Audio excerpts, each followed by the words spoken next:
네, 안녕하십니까. 토목 기초 실습 제1장. 오늘은 토질 기초 실습을 수업하게 될 박종석입니다.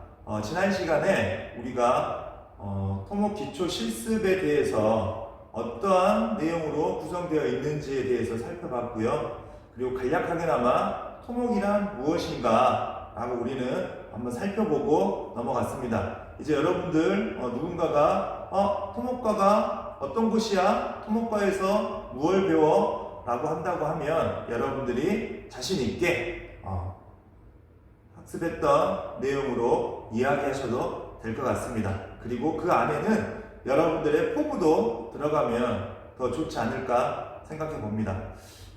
네 가지 파트로 나눠져 있었는데 오늘은 토질 기초 실습 내용에 대해서 공부할 수 있도록 하겠습니다.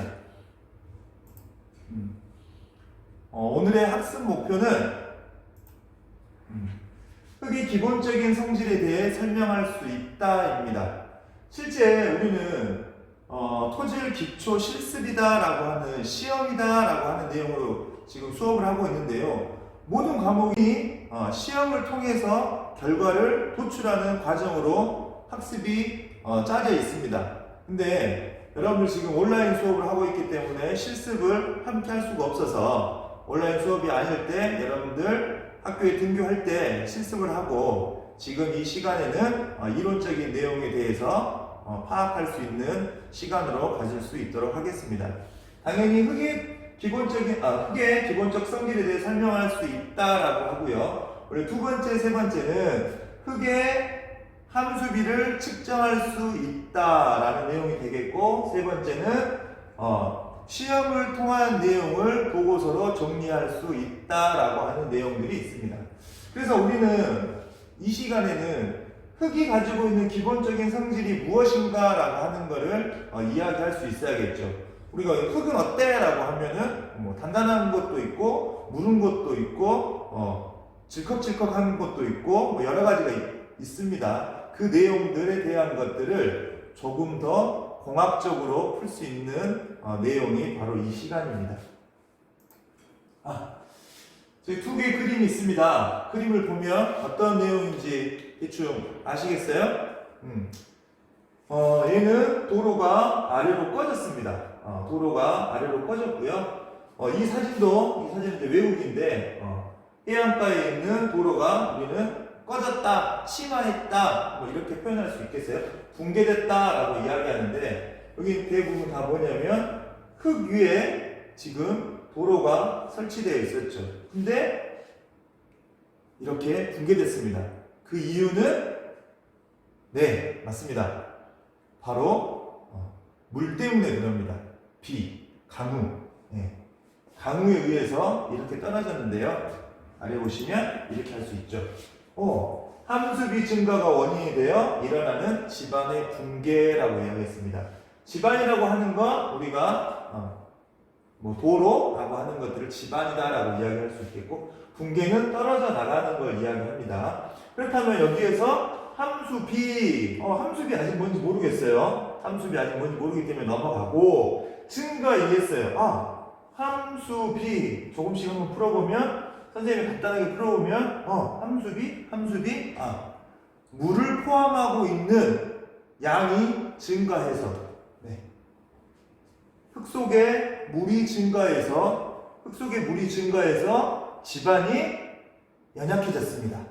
약해졌습니다. 그래서 위에 있던 아스팔트 무게를 못 이기고 나서 붕괴됐겠죠.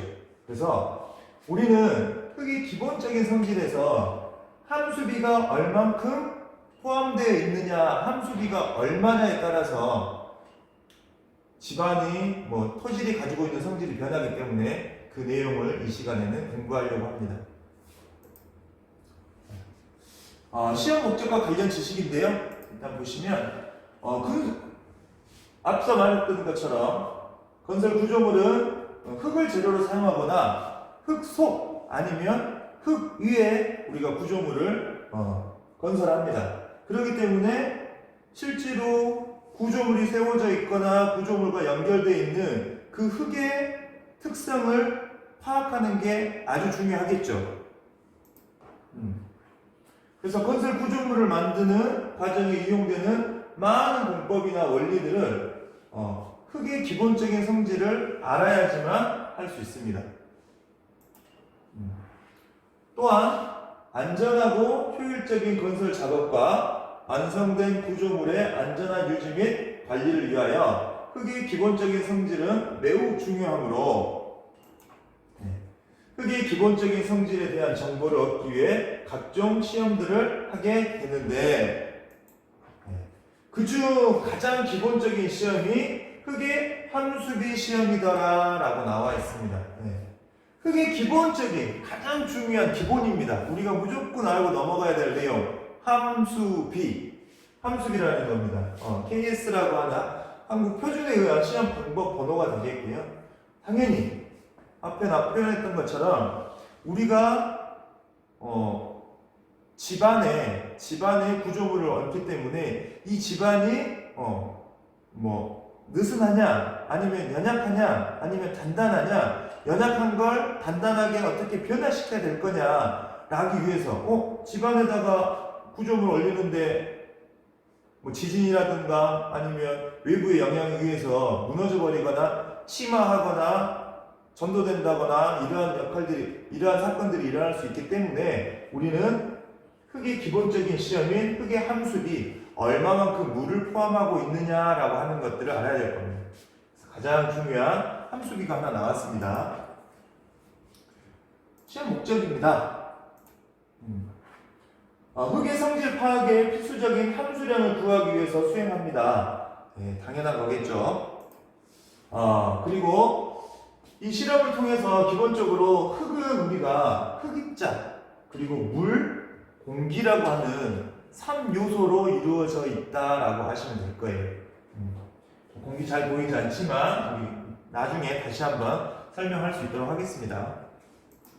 그리고 나서 우리가 또 알아야 될 게 물과 공기가 차지하고 있는 곳을 우리는 간극이다라고 이야기합니다. 이 두 개를 이제 간극이다라고 이야기합니다. 그리고 흙의 성질은 간극 속에, 다른 말로 하면 물과 공기가 차지 않는 부분에 있는 물의 영향이 많고 적음에 따라서 크게 변하더라. 당연하겠죠. 흙이라고 하는 건 흙 속에 물과 공기가 어느 정도 포함되어 있느냐에 따라서 앞서 이야기했던 것처럼 물은 흙이 되느냐, 단단한 흙이 되느냐라고 이야기할 수 있겠죠. 그래서 흙에 포함되어 있는 수분을 우리는 정량적으로 안다는 것은 흙을 공학적으로 판단하는 데 있어서 매우 중요하다라고 이야기하고 있습니다. 그래서 우리는 여기서 정량적이다라고 하는 내용이 있습니다. 정량적, 반대말은 우리가 정성적이다라고 이야기를 하거든요. 정성적이다라고 하는 건 어떤 거냐면 어떤 물질의 성질 혹은 특성을 나타내는 특성. 달리기 빠르다, 느리다. 달리기 빠르다. 쟤 달리기 어때? 쟤 달리기 빨라. 라고 하는 거를 정성적으로 표현할 수 있고, 쟤 성격 어때? 아주 좋아. 아니야. 저 친구는 급해. 저 친구는 착실해. 라고 할 수 있겠고요. 우리 정량적이다. 라고 하는 건 뭐냐면, 측정을 해서 그 물질의 측정을 해서 분량을 나타내는 겁니다. 아까 여기서 빠르다라고 이야기했잖아요. 빠르다, 제 달리기 어때? 라고 하는 걸 저 친구 빨라, 늦어 라고 하는데 우리가 정량적으로 표현한다 라고 하면 100m 몇 초야? A는 20초야, B는 21초야 라고 이렇게 정확한 숫자로 표현하는 것을 우리가 정량적이다라고 이야기하는 거고, 이 정량적으로 안다라고 하는 건 어떤 거냐면 공학적으로 아주 중요합니다. 아주 중요해요. 왜냐? 우리가 어떤 기준이 됐을 때 막연하게 물이 많이 포함되어 있어야 됩니다. 물이 어느 정도 적어야 돼요. 라고 하는 게 아니라 정확하게 물이 함수비가 몇 프로 이상 포함되면 공사를 할 수가 없습니다 라고 하는 기준들이 있기 때문에 우리는 앞으로 수분을 정량적으로 파악해야겠죠. 특히나 이 내용은 여러분들 과학 시간에 아주 많이 활용하는 내용들입니다. 그래서 이렇게 구한 함수비는 우리는 흙의 밀도를 구할 수 있습니다. 밀도 나중에 우리가 어떤 내용인지 한번 살펴볼게요. 그리고 이 함수비 시험 목적은 두 가지가 되겠는데 흙의 함수비 시험을 할 수 있다. 그리고 흙의 함수비 결과를 정리할 수 있다라고 하는 겁니다. 우리가 함수비를 구하려고 하는 이유는 바로 이 내용으로 인해서겠죠. 우리 지금 계속해서 흙의 성질 중에 가장 기본이 되고 있는 함수비 하나에 대해서만 지금 공부하고 있습니다. 이야기하고 있습니다. 아직까지 크게 어렵지 않아요. 근데 이제는 조금씩 어려운 내용들, 낯선 단어들, 낯선 수식들이 조금씩 나타날 겁니다. 근데 우리가 처음에 아까 흙의 함수비라고 이야기하는 내용이 나왔으니까 조금 내용을 살펴보고 한번 넘어갈게요.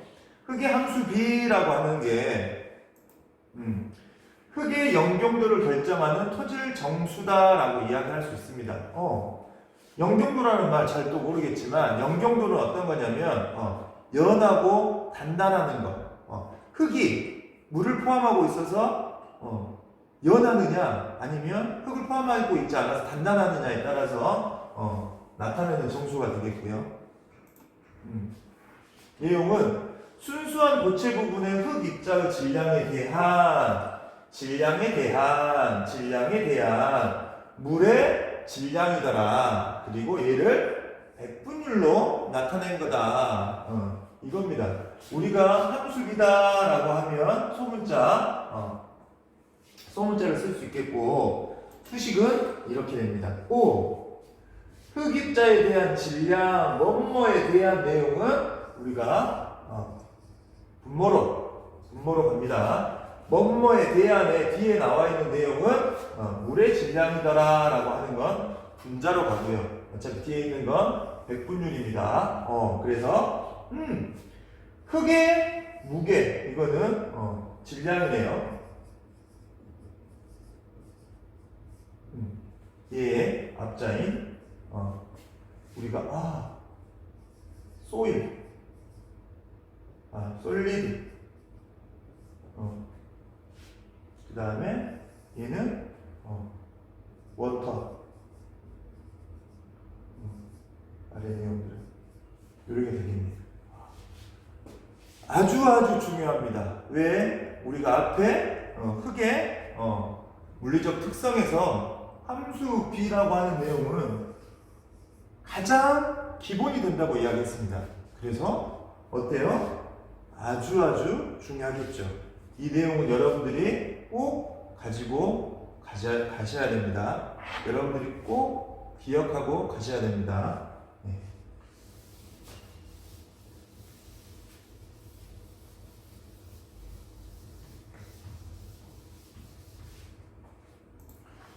자, 그러면 이 시간은 이제 흙의 구성입니다. 아까 우리가 간단하게 앞 시간에 흙은 흙, 그 다음에 공기, 물 이렇게 구성되어 있다라고 이야기했고, 그리고 물과 공기는 혹시 뭐였다라고 이야기했죠? 물과 공기는 강극이다라고 이야기했습니다. 그래서 보시면 우리 일반적으로 흙은 소일이니까 소일이다라고 하는 건 나중에 고체가 되기 때문에 아까 솔리드라고 이야기했고, 고체인 흙입자, 그 다음에 액체인 물, 그리고 공기 세 가지 성분으로 구성되어 있다라고 이야기했습니다. 그래서 흙입자는 고체고, 강극, 아까 이야기했죠. 강극은 물과 공기가. 그래서 이 세 가지를 사실은 흙의 상상이다라고 하는데 바로 이겁니다. 자연 상태에서 흙 상태예요. 그냥 흙을 이렇게 삽으로 한 삽 딱 떴다고 생각해 보세요. 그럼 이렇게 흙이 있겠죠. 사실은 뭐 이런 흙이 되겠죠. 이런 흙이 이런 흙이. 근데 우리는 이 흙을 조금 더 공학적으로 접근하기 위해서 흙의 삼상이라고 하는 내용을 이렇게 바꿔요. 삼상체계로. 그래서 아래는 흙, 그 다음에 여기는 물, 위에는 공기. 이렇게 하면 되겠죠. 그래서 이 안에서 보시는 내용처럼 여러분들 흙의 전체 부피라고 하는 여기 돼 있는 여기 부피라고 하는 볼륨이다라고 하는 이 부피는 V는 흙이 가지고 있는 흙의 부피와 V라고 하는 것은 어떤 걸 것 같아요? 이 두 개, 그 두 개 뭐라고 이야기했죠? 맞습니다. 간극입니다. 간극의 B다라고 하는, 이걸 다시 푸니까 볼륨, 흙이 가지고 있는 이 부피와 물이 가지고 있는 이 부피, 그리고 공기가 가지고 있는 이 부피, 이렇게 나가겠죠. 그리고 여기 내용들이 나와 있고, 흙의 전체 무게는 우리가 무게는 어떻게 되느냐라고 하니까 W라고 하는 거는 전체 무게가 되겠고, 이 흙입자 전체 무게 W가 되겠고, WS는 우리가 흙입자의 무게, 그리고 WW는 물의 무게. 사실 공기도 아주 미량의 무게를 가지고 있지만 우리는 그걸 공학 0으로 근사치로 빼서 공기는 거의 무게가 없다라고 해서 우리가 계산식을 유도합니다. 이제 부피에 대한 관계식입니다. 그래서 아까 이야기했죠. 간극이라고 우리가 이야기했고, 그 간극에 대한 간극비라고 나와 있습니다. 흙입자 부피에 대한, 그러니까 흙입자의 부피에 대한 얘는 당연히 분모가 되겠고요. 간극의 부피다라고 이야기했네요. 간극의 부피. 얘는 그러면 다시 S는 이렇게 쓰면 되겠죠. 간극은 V W 플러스 V A 이렇게 쓸 수 있겠죠. 그래서 보통 사질토, 모래라고 하는 경우 간극비는 0.4에서 0.8이고, 점성토의 경우 이 간극비는 0.8에서 3.0의 범위에 있더라라고 이야기했습니다. 그래서 간극비가 클수록 이 숫자가 클수록 우리는 느슨한 상태이다라고 이야기합니다. 여기 보시면 사질토 모래예요. 모래는 크기가 아주 작아서, 지금 자연 상태에 대한 것들을 이야기하는 겁니다. 촘촘하게 되어 있잖아요. 점성토는 우리가 다지지 않는 한 그 안에 부피를 조금 더 가지고 있기 때문에 이렇게 나오고, 그 다음 이제 간극률이라고 하는 게 나옵니다. 간극률, 그러면 얘는 뭐라고 있냐? 흙 전체 부피에 대한, 흙이 가지고 있는 전체에 대한 부피입니다.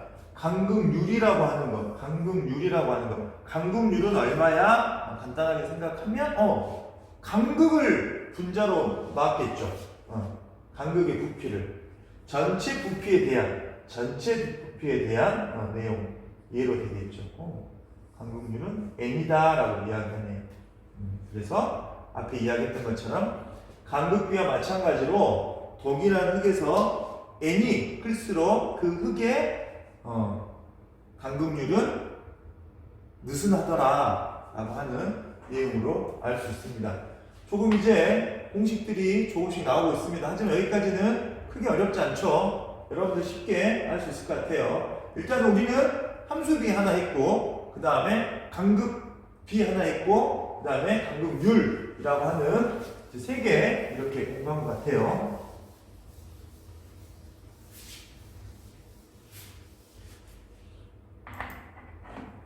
그 다음에는 포화도입니다. 포화도라고 하는 건 어떤 거냐면, 간극 부피에 대한 간극 속의 물의 부피가 되거든요. 그러니까 포화도라고 하는 건 어떤 거냐면 이 간극 속의 물의 부피의 비라고 나와 있는 얘는 어떤 거냐면 물의 부피. 그러니까 간극 안에는 뭐가 있냐면 우리가 여기서 알아야 될 건 물하고 공기입니다. 물하고 공기. 근데 간극의 부피에 대한 물속의 부피, 물의 부피라고 하는 것들. 근데 포화도는 여기 보시면 이걸 잘 보셔야 돼요. 포화도는 0보다 같거나 크다라고 나와 있고요. 100보다 같거나 작다라고 되어 있습니다. 그래서 포화도는 100을 넘길 수 있다 없다? 100을 넘길 수 있다 없다? 100을 넘길 수 없다. 맥심이 100이더라. 여기서 한번 공부해보면 공부했던 내용으로 함수비는 어떻더라? 함수비는 100을 넘어가는 경우가 있다 없다? 어떨 것 같아요? 함수비는 100을 넘어가는 게 있더라. 있더라. 나중에 비가 엄청 많이 온다던가 아니면 지하수 속에 포함되어 있는 우리가 토질은 흙은 함수비가 100이 넘어간다 라고 이렇게 보면 되고 포화도가 100이다 라고 하는 내용들도 지하수에 있는 데도 100이 되더라 라고 이렇게 이해하시면 될 것 같아요. S가 0이면 건조 상태, S가 100이면 포화 상태이더라 라고 하는 내용입니다. 그래서 오늘 이 시간에는 많은 내용은 아니지만 기본적으로 왜 우리가 토질 기초 실습에서 흙의 성질 중 가장 중요하게 생각하는 함수비에 대해서 하나 알아봤고요. 그리고 그 함수비로 어떤 걸 알 수 있다? 밀도를 알 수 있다라 라고 하는 것도 공부했고 그 다음에 흙의 3상에서 우리는 흙을 뺀 물과 공기가 뭐더라? 간극이더라 라는 것을 하나 알 수 있었고 그 내용으로 인해서 우리는 간극비다라고 하는 내용도 공부했고 그 간극비에 대해서 또한 간극률이라고 하는 것도 공부했습니다. 그리고 방금 전에 우리는 포화도에 대해서 공부했습니다. 그래서 오늘 새롭게 나온 공식들은 한 5가지 정도 되는데 여러분들 교재 보면 그 내용들이 조금 더 쉽고 자세하게 나와 있으니 한번 살펴보시고 지금 당장 여러분들 걸로 소화하지 않고 이런 내용들이 있구나, 내가 이런 내용들을 앞으로 공부하겠구나 라고 하는 정도만 이해하셔도 오늘은 큰 성과지 않나 라고 생각해 봅니다. 다음 시간에는 사실 이제 조금 더 어려운 내용들이 나옵니다. 그 내용들 여러분들 좀 미리 공부해 보시고 한번 살펴보면 좋을 것 같습니다. 토질 기초 실습이었습니다. 감사합니다.